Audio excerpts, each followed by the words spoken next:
Chapter 3, Whispers in the System. The rain hadn't stopped since the night Nathan Camble slipped the noose around the world's neck. He sat in the corner of an abandoned warehouse, the walls weeping moisture in long trails down broken concrete. A battered portable screen glowed on the floor beside him, powered by a scavenged battery pack, faint enough not to be seen through cracked windows. He hadn't slept.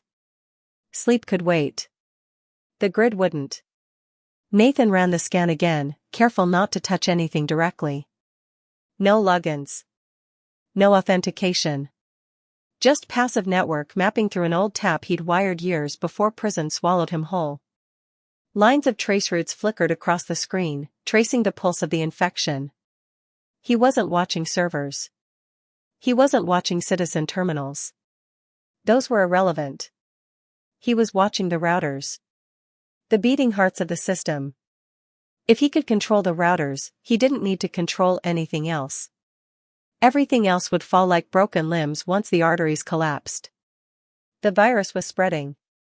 He watched the reports quietly. Nodes lit up on the map, one here, one there, hopping through internal maintenance tunnels, administrative backdoors, firmware vulnerabilities the architects of the grid had never bothered to patch. By day 5, it should have slipped into major regional hubs. By day 10, it would be embedded in the international backbones. By day 14, it would be ready, a ghost army hidden inside the veins of the world. Nathan exhaled slowly. Day 2. 14 days left. And yet, something was wrong. The monitoring feed from Sector 6 flashed a soft yellow on his screen.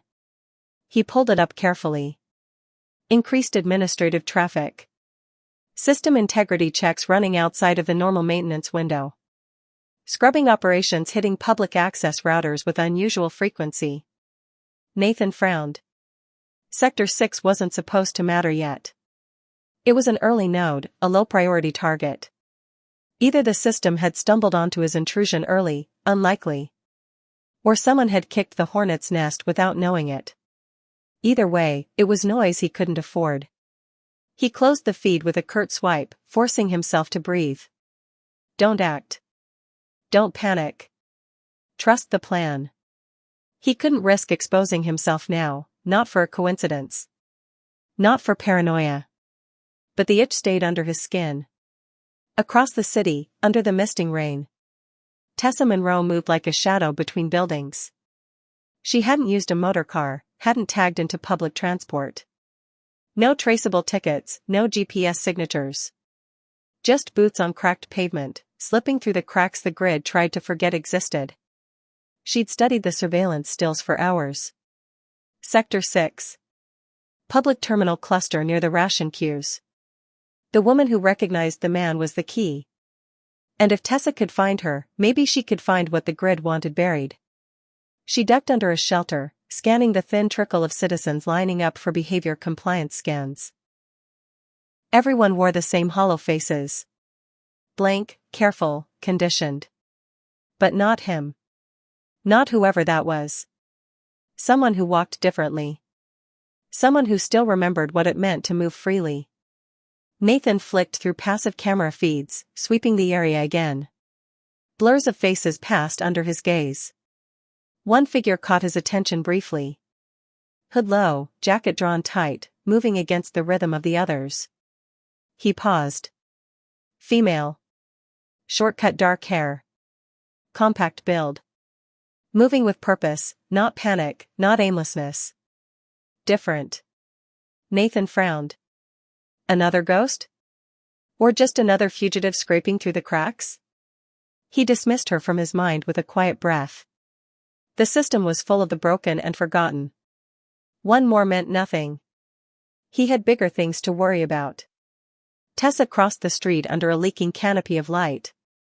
The city's heartbeat thudded under her boots, distant, mechanical.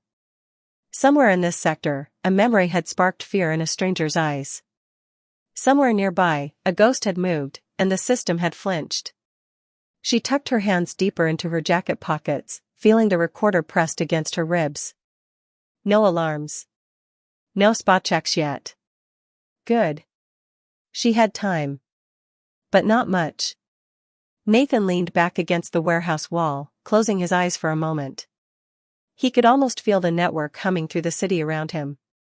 A giant, living thing, oblivious to the poison in its veins. He had 15 days to kill it. No, 14 days now. He opened his eyes, the weight settling in his chest like a stone. "Wake them up," he whispered to the dark.